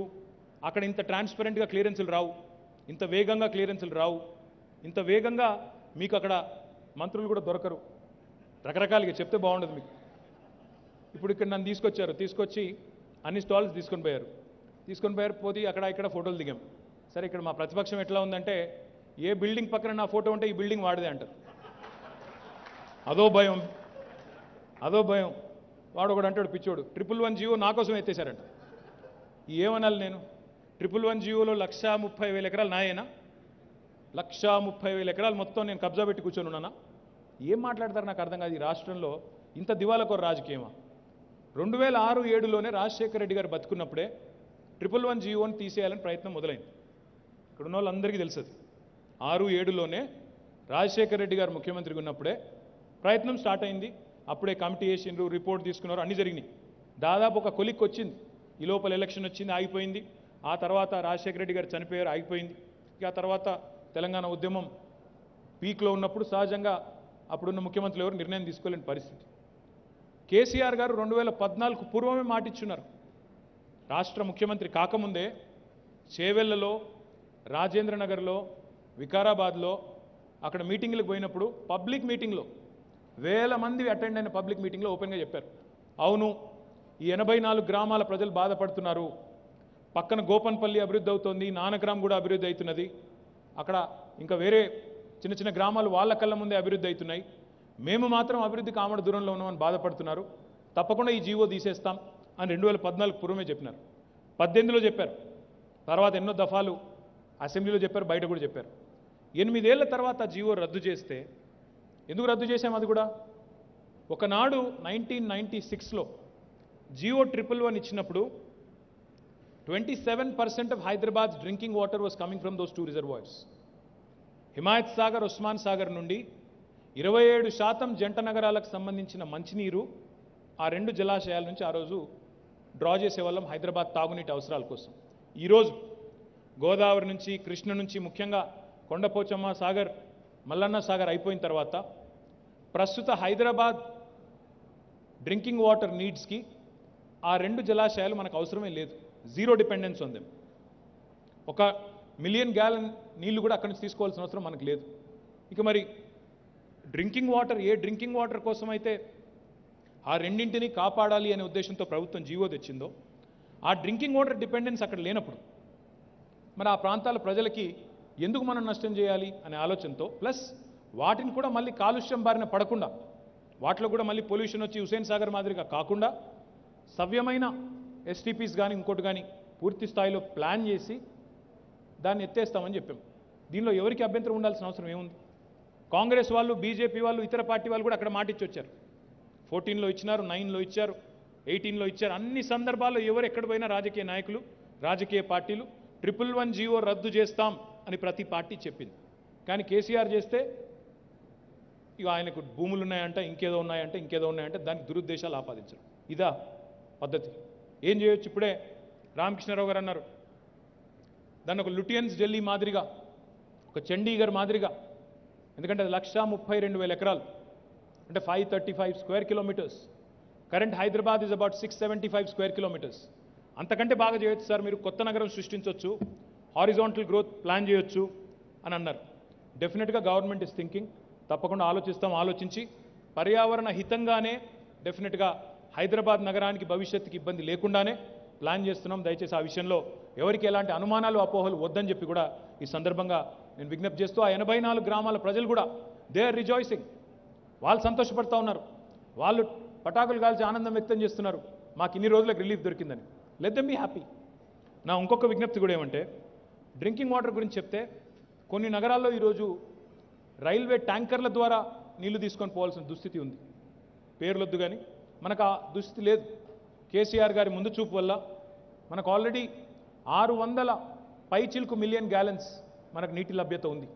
దాంతోపాటు ఇప్పుడు కొండపోచమ్మ సాగర్, మల్లన్న సాగర్ కూడా మనకు దగ్గరకు వచ్చిన తర్వాత మరొక దాదాపు 300 మిలియన్ గ్యాలన్స్ అదనంగా మనకు డ్రా చేసుకునే అవకాశం ఉంది. భవిష్యత్తులో హైదరాబాద్కి ఎవ్రీడే డ్రింకింగ్ వాటర్, ఇంకా భవిష్యత్తులో అవసరమైతే ఎక్కువ గంటలు నీళ్ళిచ్చే పరిస్థితి కూడా మనకుంది. కాబట్టి భవిష్యత్తు పెరుగుతున్న అవసరాలన్నీ దృష్టిలో పెట్టుకునే ఇన్ని పెద్ద పెట్టుబడులు పెట్టి నీళ్లు తెస్తూ ఉన్నాం. కాబట్టి ఆ విషయంలో ఎవరికి అనుమానం కూడా అవసరం లేదన్న విజ్ఞప్తి. దాంతోపాటు సివరేజ్ సంబంధించి కూడా ఒక నగరం, ఎదుగుతున్న నగరానికి సివరేజ్ ట్రీట్మెంట్ కూడా 100% ఉండాలి. ఇదివరకు మన హైదరాబాద్లో 40% సివరేజ్ ఉండేది ట్రీట్మెంట్, ఎస్టీపీ. ఈ సంవత్సరం చివరికల్లా డిసెంబర్ మాసం కల్లా మేము అనుకున్నట్టు పూర్తయితే 100% సివరేజ్ ట్రీట్మెంట్, 3,866 కోట్ల రూపాయలతో 100% sewerage. Each day Hyderabad generates more than 2,000 MLD of sewerage. 2,000 million litres per day హైదరాబాద్లో సివరేజ్ ఉత్పత్తి అవుతూ ఉంది. మొత్తం 100% సివరేజ్ ట్రీట్మెంట్ చేస్తున్న నగరంగా హైదరాబాద్ మరి రాబోయే 7-8 నెలల్లోనే ఒక రికార్డు కూడా సృష్టించబోతూ ఉంది. సో సివరేజ్ బాగవుతుంది, డ్రింకింగ్ వాటర్ బాగానే ఉంది, లా అండ్ ఆర్డర్ బాగుంది, పవర్ సిచ్యుయేషన్ బాగుంది. రోడ్స్ మీకు తెలుసు, కొత్త లింక్ రోడ్స్ వల్ల నేను ఆ మధ్యన చీఫ్ జస్టిస్ గారిని కలిశాను ఒకసారి, ఏదో అకేషన్లో, ఏదో పెళ్లిలో ఎక్కడో కలిస్తే ఆయన అంటున్నారు, ఎక్కడ పోయినా కొత్త రోడ్లు కనబడుతున్నాయి, కొత్త లింక్ రోడ్లు కూడా కనబడుతున్నాయి, చాలా బాగుంది, డీసెంట్రలైజ్ చేయండి, ఇంకా చేయండి, తద్వారా ఆర్టీరియల్ రోడ్స్ మీద రద్దీ తగ్గించండి అని చెప్పి chief justice of India Ramana గారు ఆయన కూడా చెప్తా ఉంటే చాలా సంతోషం అనిపించింది. ఎందుకంటే మొత్తం 1-2 కాదు, 148 కొత్త లింక్ రోడ్స్ హైదరాబాద్ చుట్టూ. ఒక హైదరాబాద్ అంటే జిహెచ్ఎంసీ కాదు, చుట్టుపక్కల ఓఆర్ఆర్ లోపల మనం మొత్తం 148 కొత్త లింక్ రోడ్స్ తీసుకుంటా ఉన్నాం. I request all the builders, మీరు ఈ కొత్త లింక్ రోడ్స్లో కూడా, because each road will create more wealth, each road will create opportunities to create housing there, social infrastructure there. మీరు హాస్పిటల్ పెట్టాలనుకునే వాళ్ళు హాస్పిటల్ పెట్టొచ్చు, స్కూల్ పెట్టాలనుకునే వాళ్ళు స్కూల్ పెట్టొచ్చు, అక్కడ ఇల్లు కట్టాలనుకునే ఇల్లు కట్టొచ్చు, షాపింగ్ మాల్ కట్టాలంటే షాపింగ్ మాల్ కట్టొచ్చు. ఈ రకంగా మనందరం కూడా సోషల్ ఇన్ఫ్రాస్ట్రక్చర్ కూడా చేసుకునే దానికి అవకాశం ఉంటుంది. Please also work with us in developing these new areas. Hyderabad growth corridor limited కానీ, కొత్త లింక్ రోడ్స్ కానీ, అదేవిధంగా ఎస్ఆర్డిపిలో ఇప్పటికే ఒక 19 పైచిలకు ఫ్లైఓవర్లు కానీ, అండర్ పాస్లు కానీ పూర్తి చేసినాం. ఇంకా చాలా చేస్తూ ఉన్నాం, ఇంకా చాలా కొత్త ప్రాజెక్ట్స్ కూడా చేస్తూ ఉన్నాం. వాటిని కూడా నిరంతరం, ఎందుకంటే హైదరాబాద్ పెరుగుతున్న వేగానికి అనుగుణంగా పెరగకపోతే మనం బెంగళూరులాగా అయిపోతాం మనం కూడా. కాబట్టి డెఫినెట్గా will continue in that spirit. ఇది కాకుండా రోడ్స్ కానీ డ్రింకింగ్ వాటర్ కానీ ఈ బేసిక్స్ మీట్ అయిన తర్వాత పర్యావరణ హితంగా ఉండాలి కాబట్టి ప్లాంటేషన్ కూడా పెద్ద ఎత్తున చేస్తూ ఉన్నాం. వరుసగా 2 సంవత్సరాలు ట్రీ సిటీ ఆఫ్ ఇండియాగా హైదరాబాద్కి వచ్చింది రికగ్నిషన్ అంటే ఊరికే రాలే, పనిచేస్తే వచ్చింది. కొత్త పార్క్స్, ట్రీ పార్క్స్ కానీ కొత్తగా ప్లాంటేషన్ కానీ మియావాకి ఇవన్నీ కూడా చేస్తూ ఉన్నాం. మీరు వాళ్ళెవరో ఒక టీవీనో ఒక పేపరో ఏదో రాసింది అని రాజశేఖర్ అన్నాడు, నిర్మాణ రంగం కుదేలైపోయింది. ఎక్కడ కుదేలైంది? ఎవరు చెప్పారు అసలు? Reports tell me otherwise. Hyderabad in fact has been the best performing residential market in 2021 with growth in sales by 142%. 24,312 యూనిట్ల అమ్మకంతో, ఇది నా లెక్క కాదు, నేను ఎవరెవరి లెక్కను కూడా కోట్ చేస్తూ చెప్తాను. Hyderabad is the only city among 8 metros as per the study done by Knight Frank that has not had a single year of price decline since 2014. ఒక్క సంవత్సరంలో కూడా ప్రైస్ డిక్లైన్ లేకుండా ఎప్పటికప్పుడు వృద్ధి రేటు సాధిస్తూ వస్తున్నదని నేను చెప్పడం కాదు, నైట్ ఫ్రాంక్ వాళ్ళు చెప్తా ఉన్నారు. In fact the housing inventory over hang అంటే పాత గతంలో కట్టిన ఇల్లు ఏవైతున్నాయో it has decline from 53 months in the first quarter in 2021 to 27 months in the same period in 2022. అంటే 2021లో 53 నెలల ఇన్వెంటరీ పెండింగ్ ఉంటే ఈరోజు 2022 ఫస్ట్ క్వార్టర్ కాడికి వచ్చేసరికి ఆ 53 నెలలది 27 నెలలకు తగ్గింది. అంటే దీనివల్ల ఎంత వేగంగా హైదరాబాద్ మార్కెట్ ముందుకు పోతుందో చెప్పొచ్చు. దీంతో పాటు Hyderabad still continues to be the most affordable residential market among top 7 metros with an average rate of 4,450 rupees. ఈరోజు కూడా హైదరాబాద్, మీరు అన్నారు ఇందాక స్టీల్ రేట్లు పెరిగినాయి, సిమెంట్ రేట్లు పెరిగినాయి. ఎస్, అందులో దాని వెనకాల ఏముందో మీకు తెలుసు, నాకు తెలుసు. సిమెంట్ కంపెనీల కుమ్మక్కు, స్టీల్ కంపెనీల కుమ్మక్కు, వాళ్ళ కార్టలైజేషను, వాళ్ళ నలుగురు కూర్చొని మాట్లాడుకొని వాళ్ళ రేట్లు పెంచడం, ఇదంతా తెలిసిందే. గవర్నమెంట్ ఎప్పటికప్పుడు ట్రై చేస్తూ ఉంటుంది వాళ్ళని కూడా కంట్రోల్ చేయడానికి. డెఫినెట్గా మళ్ళీ చేస్తాం, అందులో కూడా అనుమానం ఉంది. కానీ హైదరాబాద్ ఇంకా కూడా అఫోర్డబుల్ మార్కెట్స్లో టాప్ 7 మెట్రోస్ ఇన్ ఇండియా తీసుకుంటే 4,450 రూపాయలు పర్ ఎస్ఎఫ్టీ యావరేజ్ రేట్తో మనం we're the most affordable in the entire country. దాంతోపాటు కుష్మెన్ అండ్ వేక్ఫీల్డ్ అని ఇంకో సంస్థ ఉంది. Hyderabad has topped the leasing in IT and ITES office space leasing by grabbing 36% of the total lease among all metro cities. Bengaluru కంటే కూడా ఇతర నగరాల కంటే ఎక్కువ ITES రంగంలో మొత్తం 36% మనం కమర్షియల్ ఆఫీస్ స్పేస్ లీజింగ్లో హైదరాబాద్ ఈజ్ ద లీడర్. అది మాత్రమే కాకుండా we're also now the leading data centre location in the country. Amazon $2.77 billion పెడుతోంది ఇక్కడ ఒక డేటా సెంటర్లో. $2.77 బిలియన్ అంటే దాదాపు 21,000 కోట్లు. మైక్రోసాఫ్ట్ 15,000 కోట్లు పెట్టుబడి పెడుతోంది, $2 billion data centre in Hyderabad. ఈ 2 కంపెనీలే 36,000 కోట్లు పెడతా ఉన్నాయి డేటా సెంటర్స్ మీద. మరి డేటా సెంటర్స్ ఎక్కడ వస్తున్నాయి? చందన్వెల్లి, మన ముచ్చర్ల, ఈ ప్రాంతంలో వస్తున్నాయి. మరి మీరు అక్కడ కడుతున్నారా? కట్టట్లేదు, ఓన్లీ ప్లాటింగ్లు చేస్తున్నారు. ఎంతసేపు కోకాపేట, గచ్చిబౌలి, కొల్లూరు ఈ దాటిపోతలేరు.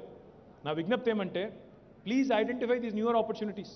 ఫార్మా సిటీ లాంచ్ చేయబోతా ఉన్నాం, ఆల్మోస్ట్ ఫైనల్ స్టేజ్కి వచ్చింది, ఇప్పుడు లాంచ్ చేస్తాం. ఫార్మా సిటీ దగ్గర ఎందుకు చేయకూడదు? కొత్త హౌసింగ్ కాలనీస్ ఎందుకు రాకూడదు? ముచ్చర్ల, కల్వకుర్తి, ఆమన్గల్లు, వెల్దండ, కడతాల్ ఆ ప్రాంతాల్లో ఎందుకు రాకూడదు? కందుకూర్ ఎందుకు రావట్లేదు? Southern part of Hyderabad, these are all important pockets. దిండిగల్లో కొత్త ఎలక్ట్రానిక్ మ్యానుఫ్యాక్చరింగ్ క్లస్టర్ పెట్టబోతా ఉన్నాం. దిండిగల్ పక్కనే సుల్తాన్పూర్లో మెడికల్ డివైజెస్ పార్క్ మొత్తం ఫుల్ అయింది. పక్కనే ఖాజీపల్లిలో ఇంకో 500-600 ఎకరాలు తీసుకుంటా ఉన్నాం. అక్కడ ఎందుకు హౌసింగ్ కట్టరు? అక్కడ పనిచేసే అబ్బాయి ఊర్లోకి ఎందుకు రావాలా? ఏం అవసరం ఉంది? ఎందుకు ఆ ఏరియాలో మనం ప్రయత్నం చేయకూడదు?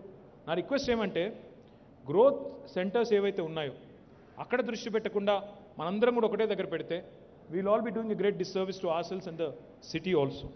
ఇది మాత్రమే కాదు, we're also getting in to lot of logistics parks. ఇప్పటికే ఒక 2 లాంచ్ చేసినాము. Hyderabad being central to India, lot of manufacturing happening. Logistics కూడా చాలా పెద్ద ఎత్తున ఎంకరేజ్ చేయబోతా ఉన్నాం. దయచేసి మిమ్మల్ని కోరేది, ఈ లాజిస్టిక్స్ పార్క్స్ కూడా హైదరాబాద్ చుట్టూతా ఎక్కడైతే ఇంకా కూడా భూమి 1-1.5 మధ్యలో ఉందో అక్కడ ప్రైవేట్ రంగంలో వస్తున్నాయి. హెచ్ఎండిఏ ఆధ్వర్యంలో, టీఎస్ఐఎస్సి ఆధ్వర్యంలో కూడా లాజిస్టిక్స్ పార్క్స్ తేబోతా ఉన్నాం. అక్కడ కూడా దృష్టి పెట్టండి, తప్పకుండా దానివల్ల కూడా లాభం జరుగుతుంది. ఇది మాత్రమే కాదు, మన రీజనల్ రింగ్ రోడ్ కూడా తొందరలోనే ప్రారంభమై, ఇప్పటికే ల్యాండ్ ఎక్విజిషన్ స్టార్ట్ అయింది, తొందరలోనే ప్రారంభమై అది కూడా వస్తుంది. ఒక 330 కిలోమీటర్ల పాటు అది కూడా జరుగుతూ ఉంది. ఇవన్నీ ఎందుకు చెప్తా ఉన్నా మీకంటే, హైదరాబాద్ మహానగరంలో రాబోయే 10-15 ఏళ్ల పాటు నిర్మాణ రంగానికి ఏ డోకా కూడా లేదు. మీరు నమ్మండి మమ్మల్ని. నేను 7 ఏళ్ల కింద చెప్పాను, ఇదే వేదిక మీద చెప్పాను, చాలామంది పారిశ్రామికవేత్తలు కూడా చెప్పాను, దయచేసి భూమి ఉన్న వాళ్ళు అమ్మకండి అని చెప్పాను. నేను నా మాట వినకుండా అమ్ముకున్న వాళ్ళు నష్టపోయారు, నాకు సంబంధం లేదు. కానీ ఇప్పుడు చెప్తా ఉన్నా మళ్ళీ, రాబోయే 10-15 ఏళ్ళు హైదరాబాద్ అభివృద్ధికి డోకా లేదు. ఆ విషయంలో మీకు అనుమానం వద్దు. ప్రొవైడెడ్ ఇక్కడ మత కల్లోలాలు, పనికిమాలిన పంచాయతీలు, మతం పేరు మీద కుమ్ములాటలు, కర్ఫ్యూలు అవి లేకపోతే హైదరాబాద్ పెరుగుతుంది. ఆ అడ్డమైన కార్యక్రమాలు చేస్తే హైదరాబాద్ కూడా, ఇక మనం కూడా హలాలు హిజాబు అని పిచ్చి పంచాయతీలు పెట్టుకుంటే మనం కూడా వాళ్ళలాగానే నష్టపోతాం. నా విజ్ఞప్తి ఏమంటే, శాంతి సామరస్యాలు, ఒక నగరం బాగుండాలి అంటే, ఒక నగరం ముందుకు పోవాలి అంటే, మీరందరూ బాగుండాలి అంటే, అనవసరపు పంచాయతీలు పెట్టుకోకుండా, అభివృద్ధిని ఆటంకపరిచే కార్యక్రమాలు చేయకుండా, పాజిటివ్ ప్రోగ్రెసివ్ అవుట్లుక్ మీరు ఒకసారి ఆలోచించండి దయచేసి. మా ప్రతిపక్ష పార్టీలు ఇక్కడున్న మిత్రులు మాట్లాడుతూ ఉంటారు తెల్లారు లేస్తే, కేసీఆర్ని తరిమేయండి, కేసీఆర్ని తరిమేయండి ఒకటే తెలుసు, వాళ్ళకి ఇంకేం తెలియదు. రాష్ట్రానికి ఏం చేస్తారా అంటే ఏం చెప్పరు. ఒక జాతీయ ప్రాజెక్టు తెస్తారా అంటే చెప్పరు. లేదా ఒక కొత్తగా ఒక ఐటీ కంపెనీ తెస్తారా, ఒక ఇండస్ట్రియల్ క్లస్టర్ తెస్తారా, ఇండస్ట్రియల్ కారిడార్ తెస్తారా, what is your vision for the state of Telangana for the next 20 years అంటే చెప్పగలిగిన వాడు ఒక్కడు కూడా లేడు ప్రతిపక్షంలో. తిట్టడం మాత్రం బ్రహ్మాండంగా తిడతారు. తెల్లారు లేస్తే కేసీఆర్ ఇట్లా, కేసీఆర్ అట్లా తిట్టమంటే మాత్రం మంచి PhDలు, తర్వాత పోస్ట్ డాక్టరేట్లు చేసిన వాళ్ళు చాలామంది ఉన్నారు అందులో. నా విజ్ఞప్తి ఏమంటే, look at the quality of leadership. The reason why I'm saying why Telangana has continued to grow in the last 8 years is because of its leadership, because of government. Indaka Tammudu cheppaadu, lot of cities grow despite government, but Telangana and Hyderabad are growing because of government, with support of government annaru. That is because of KCR. That is because of the leaders the state has chosen. If we do not ensure continuity, if we do not ensure ఈ పనికిమాలిన పంచాయతీలన్నీ centre stage తీసుకుంటే, అనవసర వివాదాలు తెర మీదికి వస్తే, Hyderabad will also suffer, the state will also suffer. మీరు 3-4 విషయాలు చెప్పారు. మాస్టర్ ప్లాన్స్ అన్నారు. మొత్తం ఈ సంవత్సరం టార్గెట్ పెట్టుకున్నాము మన రామకృష్ణ గారు అండ్ రాజశేఖర్ గారు. ఈ సంవత్సరం మొత్తం తెలంగాణలోని 141 మున్సిపాలిటీలు కానీ కార్పొరేషన్లు కానీ ఈ సంవత్సరం అంటే ఈ ఆర్థిక సంవత్సరం మార్చ్ 31, 2023 లోపు అన్ని మున్సిపాలిటీలకు కూడా మాస్టర్ ప్లాన్ తయారు చేసి ప్రజలకు అప్పచెప్తాము. ఆ విషయంలో government has taken it as a challenge. Hyderabad your 100% right. గతంలో తయారు చేసిన మాస్టర్ ప్లాన్ తప్పుల తడకగా ఉంది. మేము కూడా ప్రయత్నం చేశాము. దాన్ని అన్నిటి 5 ప్లాన్స్ ఉన్నాయి, కంబైన్ చేసి కన్వర్ట్ చేసి చేద్దాం అనుకున్నాం. కానీ సీఎం గారు మొన్ననే మాకు చెప్పారు, కొత్త మాస్టర్ ప్లాన్ నిజంగా కూడా అవసరం ఉంది. Will go for a new master plan and we'll aim at 18 months. ఎందుకంటే అంతకంటే వేగంగా చేస్తే కూడా మళ్ళీ తప్పులు జరిగే అవకాశం ఉంటుంది. కాబట్టి ఒక 18 నెలల్లో కొత్త మాస్టర్ ప్లాన్ హైదరాబాద్ కూడా రూపొందిస్తాము. కొత్తగా ఒక వరల్డ్ క్లాస్ ఏజెన్సీని పెట్టి, ఎందుకంటే మనం 111 జీవో కూడా తీసేసినాం, మరి అక్కడ కూడా మాస్టర్ ప్లానింగ్ చేయాల్సి ఉంటుంది, ఆ ఏరియాని కూడా అకౌంట్లోకి తీసుకోవాల్సి ఉంటుంది. కాబట్టి ఒక కొత్త మాస్టర్ ప్లాన్ని కూడా పర్యావరణ హితంగా, మళ్ళీ నొక్కి చెప్తా ఉన్నా, దయచేసి మా పత్రికా మిత్రులకు సగం కట్ చేసి వేయకండి, పర్యావరణ హితంగా, పర్యావరణానికి హైదరాబాద్ భవిష్యత్తుకి ఇబ్బంది లేకుండానే కొత్త మాస్టర్ ప్లాన్ని కూడా రూపొందిస్తాం. ఎందుకంటే ఈ ప్రభుత్వం గ్రీన్ బడ్జెట్ తెచ్చిన ప్రభుత్వం. మున్సిపల్ బడ్జెట్లో కూడా 10% గ్రీన్ బడ్జెటే పెట్టాలని చెప్పిన ముఖ్యమంత్రి కేసీఆర్. 230 కోట్ల మొక్కలు పెట్టిన ముఖ్యమంత్రి కేసీఆర్. పర్యావరణం మిత్రుడు కేసీఆర్ గారు. ఎందుకంటే 7% గ్రీన్ కవర్ పెంచిన ఏకైక ముఖ్యమంత్రి భారతదేశంలో కేసీఆర్. కాబట్టి మేము తెచ్చే మాస్టర్ ప్లాన్ కూడా డెఫినెట్గా పర్యావరణానికి అనుకూలంగా తెస్తాం.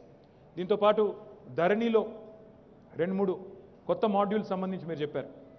అది ఆల్రెడీ గౌరవనీయులు ఫైనాన్స్ మినిస్టర్ హరీష్ రావు గారి నేతృత్వంలో క్యాబినెట్ సబ్ కమిటీ ఉంది. మీరు కూడా వచ్చారు, వాళ్ళని కలిశారు. వాళ్ళు ఆల్రెడీ రికమెండ్ చేసినారు గవర్నమెంట్కి. చిన్న అంశాలు ఉన్నట్టున్నాయి, but they will all be solved, I assure you. ఎందుకంటే we're also keen that the industry does not suffer. చేస్తాం, కొద్దిగా ఇప్పటికే ఆలస్యమైంది నాకు తెలుసు, but we will do it. I will remind chief secretary గారు రైట్ ఆఫ్టర్ దిస్. దీంతోపాటు రాజశేఖర్ ఒక మాట అన్నారు, మీరు ఎక్కడైనా అఫోర్డబుల్ హౌసింగ్ చేస్తే బాగుంటుందేమో అని. Rajasekhar, we're already doing affordable housing directly from the government. మేము ఒక గవర్నమెంట్గా 10 కోట్ల చదరపు అడుగులు, 10 crore square feet of space మేము కడతా ఉన్నాం 20,000 కోట్ల రూపాయలు పెట్టుబడి పెట్టి 2 బెడ్రూమ్ హౌసింగ్ ద్వారా మేమే కడతా ఉన్నాం. That is one thing we're already doing. ఇది కాకుండా ఇప్పుడు కొత్తగా మొన్న హౌసింగ్లో బడ్జెట్లో స్కీమ్ తెచ్చాం.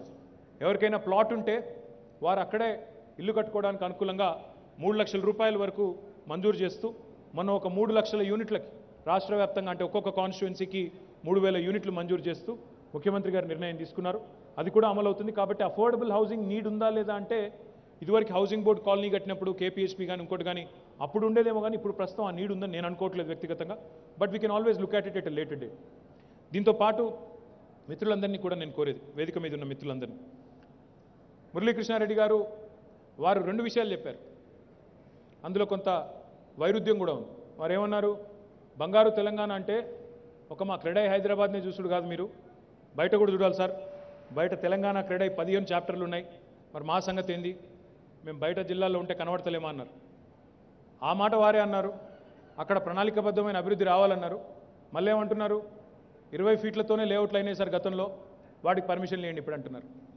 సరే, ఈ రాష్ట్రంలో భవిష్యత్తులో ఒక మురళీకృష్ణారెడ్డి గారు ఉండొచ్చు, ఉండకపోవచ్చు, నేను ఉండొచ్చు, నేను కూడా ఉండకపోవచ్చు, మనం ఎవరం కూడా శాశ్వతం కాదు. కానీ 20 ఫీట్ల లేఅవుట్కి పర్మిషన్లు గతంలో ఇచ్చి వాళ్ళు తప్పు చేస్తే వాళ్ళు తప్పు చేశారు. కానీ మళ్ళీ వాటికి ఇప్పుడు మనం ఇల్లు కట్టుకోవడానికి అనుమతి ఇచ్చి ఇంకోటి ఇచ్చి చేసిన దానికంటే కొంత పెనల్టీ పెట్టి, కనీసం కొంత పెనల్టీ పెట్టి రోడ్ వైడనింగ్ ఖర్చు ఏదైతే అవుతుందో, ఎందుకంటే ఎవరో ఒకరు మోయాలి, ఇవ్వాలి కాబట్టి మళ్ళీ రేపైనా రోడ్ వైడనింగ్ చేయాలి. ఇప్పుడు అందరూ ఇప్పుడు ఏ ఊరికి పోయినా 2 వీలర్స్ కొంటానే ఉన్నారు. 2 వీలర్ మార్కెట్ ఏం తగ్గలేదు, కోవిడ్లో కూడా తగ్గలేదు, పెరుగుతూనే ఉంది. స్పెషల్లీ గ్రామీణ ప్రాంతాల్లో పెరుగుతూనే ఉంది. ఇప్పుడు కార్లు, ఒక కారు కొందామంటే 6 నెలలకు డెలివరీ ఇప్పుడు అట్లా కొంటున్నారు. ఆడ దొరుకుతలేవు, చిప్ తయారైతలేదట, ఏదో అయితలేదట, దానికి గిరాకీ ఉంది. కార్లు పెరుగుతూనే ఉన్నాయి, మోటార్ సైకిల్ అమ్మకాలు పెరుగుతూనే ఉన్నాయి. రహదారులు మాత్రం 20 ఫీట్లుంటే మీ పిల్లలు, నా పిల్లలు, వాళ్ళ మనవలు మన ఇద్దరిని తిడతారు. కాబట్టి మురళీకృష్ణారెడ్డి గారు నేను అడిగేది ఏమంటే, రోడ్లు ఎప్పుడో ఒకప్పుడైతే ఏదో ప్రభుత్వం విస్తరించాల్సిందే, కొంత ప్రణాళికాబద్ధంగా జరగాల్సిందే. కొంత ఇప్పటికిప్పుడు ఇబ్బంది అనిపిస్తుండొచ్చు, కానీ కొన్ని టఫ్ డిసిషన్స్ తీసుకోవాలి సార్, లేకపోతే కష్టం, భవిష్యత్తులో కష్టం. ఈరోజు గ్రామంగా ఉన్నది రేపు పట్టణం అవుతుంది, పట్టణం నగరం అవుతుంది. కాబట్టి తప్పదు. ఆల్రెడీ తెలంగాణలో 46% జనాభా పట్టణాల్లో ఉంటున్నారు. కాబట్టి పట్టణీకరణ ప్రణాళికాబద్ధంగా జరగకపోతే నష్టం అవుతుంది. Will find a via media solution. ఒక కొంత పెనల్టీ వేసి ఆ పెనల్టీ డబ్బులతోనే ఆ రోడ్డు వైడనింగ్ చేసే మార్గం వెతుక్కొని అట్లా చేస్తే అక్కడ వాళ్ళు తిట్టుకోరు, స్థానికులు తిట్టుకోరు, మీ బిల్డర్లు కూడా తిట్టుకోరు. కాబట్టి ఆ రకంగా పోదాం. దీంతో పాటు చివరిగా నేను మీ అందరికీ కూడా చెప్పేది ఒకటే, మీరు అన్నారు మమ్మల్ని ఇన్వాల్వ్ చేయండి కొత్త ఏరియా ప్లానింగ్లో అన్నారు. మిమ్మల్ని ఇన్వాల్వ్ చేస్తే ఏమంటారంటే, మమ్మల్ని మీరు మా పత్రికా మిత్రులు ఇంకా కొంతమంది మా ప్రతిపక్ష మిత్రులు ఏమంటారంటే, మీరు బిల్డర్లకే తాకట్టు పెడుతున్నారు మొత్తం అంటారు. ఎందుకంటున్నా అంటే, నేను ఆ మధ్యన స్టేట్మెంట్ ఇచ్చాను. నేను హైదరాబాద్లో చెరువులు ఉన్నాయి, ఆ చెరువులను దయచేసి దత్తత తీసుకోండి, మీకే మంచిది. ఎందుకంటే మీరు కట్టబోయే అపార్ట్మెంటు అక్కడ ఉన్నవాళ్ళే ఆ చెరువు కాడికి వస్తారు, ఒక వాకింగ్కి పోయినా లేకపోతే అక్కడ పోయి ఒక గంట ఫ్యామిలీతో కూర్చోవాలన్నా, హైదరాబాద్లో అయితే పార్కో చెరువో ఎక్కడికో అక్కడికి పోవాలంటే వాటిని ఆహ్లాదకరంగా తయారు చేద్దాం. జిహెచ్ఎంసీ చేసే పని జిహెచ్ఎంసీ చేస్తోంది, మీరు కూడా మాకు తోడవండి, మీరు కూడా సహకరించండి అన్న. తెల్లారే ఒక పేపర్ ఆయన రాసినాడు, ఈయన మొత్తం చెరువులు బిల్డర్లకు ఇచ్చేస్తాడంట, ఇంకా వాళ్ళు మొత్తం చెరువులు తవ్వేస్తారు, పూడ్చేస్తారు, బిల్డింగ్లు కడతారు, తెల్లారి రాసినాడు. ప్రతిపక్షం వాళ్ళు దాన్ని అంది పట్టుకొని ఇదేం దరిద్రం, అట్లెట్లా చెరువులు ఇస్తారా ఎవడన్నా బిల్డర్ కానీ. నేను చెరువు ఇస్తాననలేదు, చెరువును డెవలప్మెంట్ చేద్దాం, ఆ చెరువు డెవలప్మెంట్లో మీరు పైసలు పెట్టండి, సిఎస్ఆర్ పెట్టండి అని అడిగినా. దయచేసి ఇక్కడ ఉన్న మిత్రులను కూడా నేను కోరుతా ఉన్నా, వాళ్ళు మంచి కోరికనే కోరినారు, ప్లాన్ డెవలప్మెంట్లో మా భాగస్వామ్యం ఉండాలని కోరారు. కానీ మళ్ళీ మీరు తెల్లారి బిల్డర్లను భాగస్వామ్యం చేసి మొత్తం బిల్డర్లకు అప్పచెప్తున్నారు, 111 ఏరియా లేక ఇంకో ఏరియా అని రాస్తే మళ్ళీ అపార్థం చేసుకుంటారు. కాబట్టి నా విజ్ఞప్తి ఏమంటే, will of course involve you, will take your suggestions. మీరు ఇన్ రైటింగ్ ఇవ్వండి, రాతపూర్వకంగా ఎట్లా ఉంటే బాగుంటుంది, లుటియన్స్ ఎట్లా ఉంది, చండీగఢ్ ఎట్లా ఉంది, లేదా కొత్తగా కట్టిన ఇంకో సిటీ ఎట్లా ఉంది, ప్లాన్ కట్టిన సిటీ ఎట్లా ఉంది, అక్కడ పద్ధతులు ఎట్లా ఉన్నాయి, వేస్ట్ మేనేజ్మెంట్ ఎట్లుంది, వాటర్ ఏంటి, ఇంకోటి ఏంటి, ఇవన్నీ కూడా ఇవ్వండి. We're happy. చివరిగా నేను ఇంకొక ఆలోచన కూడా చేస్తా ఉన్నా, చాలామంది అడుగుతూ ఉంటారు, హైదరాబాద్లో మరి స్కై స్క్రేపర్స్ చాలా వస్తున్నాయి, మరి వాటికి సంబంధించి ఏం చేస్తున్నారు, వాటికి సంబంధించి సరిపడా వాటర్ కానీ పార్కింగ్ కానీ అదేవిధంగా అక్కడ వేస్ట్ మేనేజ్మెంట్ కానీ సివరేజ్ మేనేజ్మెంట్ కానీ ఇవన్నీ ఉన్నాయా చూసుకుంటున్నారా అని అడుగుతా ఉన్నారు. నా విజ్ఞప్తి బిల్డర్ మిత్రులతో ఏమంటే, ఈ గత 8 ఏళ్లలో మీరు దెబ్బతినకూడదనే అన్లిమిటెడ్ ఎఫ్ఎస్ఐని అట్లే కంటిన్యూ చేస్తున్నాం. మీరు దెబ్బతినకూడదు, పెరుగుతున్నారు. ఆ డిమానిటైజేషన్ దెబ్బ కొత్త తగ్గింది ఇబ్బంది, జీఎస్టీ దెబ్బ వల్ల కొన్ని రోజులు ఇబ్బంది పడ్డారు, కరోనా దెబ్బకి ఇంకొన్ని రోజులు మళ్ళీ ఇంకో 2 నెలలు ఇబ్బంది పడ్డారు, ఇప్పుడిప్పుడే కోలుకుంటున్నారు. మీరు ఇబ్బంది పడకూడదనే అన్లిమిటెడ్ ఎఫ్ఎస్ఐ పెట్టాం. అన్లిమిటెడ్ ఎఫ్ఎస్ఐ అంటే అన్లిమిటెడ్ గ్రీడ్ కాదు. ఎట్లా కడుతున్నారు? ఇంత అన్యాయం కడుతున్నారు. అక్కడ కొన్ని ప్రపోజల్స్ వస్తాయి మా దగ్గరికి. ఒక ఎకరంలో 6 లక్షలు 7 లక్షల 1 మిలియన్ స్క్వేర్ ఫీట్ దాకా కడతామని ఆలోచన చేస్తూ ఉన్నారు. దానిలో కూడా వ్యాపారం ఎట్లా అయిపోయింది? నేను 1 మిలియన్ స్క్వేర్ ఫీట్ కడతా అని చెప్తాను, ల్యాండ్ లార్డ్కి 1 lakh స్క్వేర్ ఫీటో 2 lakh స్క్వేర్ ఫీటో ఇస్తా అని చెప్పేస్తా. ఒక ఇన్వెస్టర్ని పట్టుకొని నీకు ముందే 1 lakh నీకు ఈ రేట్కి ఇచ్చేస్తాను, అక్కడ ముందే అమ్మేస్తా. ఇంత గ్రీడా? ఇంత బాగున్న సిటీలో ఈ అన్డివైడెడ్ షేర్ గొడవలు, ముందే ఉన్నాయి లేనట్టుగా లేని ఉన్నట్టుగా చూపెట్టి అమ్మేయడాలు. My humble request to you, government నియంత్రించే కంటే ముందే, ఇప్పుడు మీరు ఇన్ని ఇన్స్టిట్యూషన్స్ ఉన్నాయి, క్రెడాయ్ హైదరాబాద్ ఉంది, ట్రెడా ఉంది, మీకు టీబీఎఫ్ ఉంది, ఇంకోటి ఉంది. మీరు దయచేసి స్వీయ నియంత్రణ కూడా పాటించండి. మీ మెంబర్స్ చెప్పండి, ఒక ఎకరంలో ఒక 4.5 ఎఫ్ఎస్ఐ ఉంటే బాగుంటుంది, ఒక పద్ధతిగా ఉంటుంది. లేకపోతే మేము కూడా ఏం చేయాల్సి వస్తుంది ఆటోమేటిక్గా, బెంగళూరు మాదిరిగా ఇంకోళ్ళ మాదిరిగా మాకు కూడా తప్పదు. We'll also have to come out with restrictive model which will hurt all of you, and the city also. There are arguments otherwise also. Ninna Amitabh Kant wrote an article, I think in Economic Times or one of these leading business publications. He is championing the cause of unlimited FSI. He is saying Pune should be unrestrictive, Bangalore should be unrestrictive, skyscrapers kavali India ki, verticalization kavali. That is what he is arguing. He is saying space limited ga undi paiki pondi antunnadu. Nenemantunna ante India like country, it's understandable that you want to maximize the benefit, but if you don't focus on the basics, kinda parking, sewerage, drinking water, ivevi lekunda vertical ga nenu 100 antastula buildinglu kadtanante, it will hurt all of us and it will hurt the city.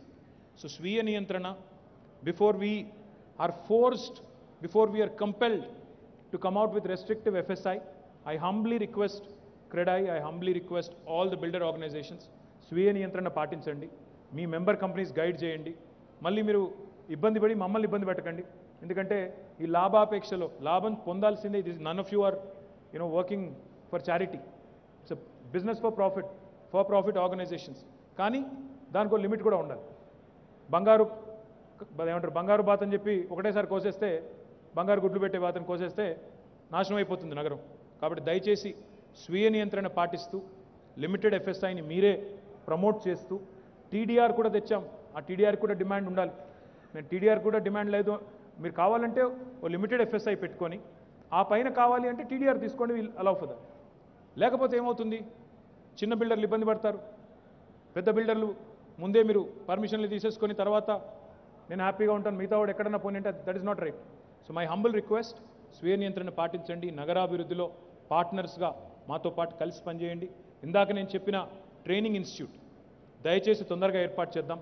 ఎందుకంటే మన పిల్లలకి, మన రాష్ట్రం పిల్లలకి, మన దగ్గర ఉన్న పిల్లలకి ఉపాధి అవకాశాలు కల్పించే నిర్మాణ రంగం మన సిటీ కావాలి. మన సిటీ ఒక కల్పతరువులాగా ఉండాలని మనస్ఫూర్తిగా కోరుకుంటూ, ఇంకా నేను చెప్పని అంశాలు ఏమైనా ఉంటే, నేను ఏమైనా అడ్రస్ చేయని అంశాలు ఏమైనా ఉంటే, I'm always available on WhatsApp, phone, what ever. So please reach out, we can always meet and talk. Thank you. జై హింద్, జై తెలంగాణ.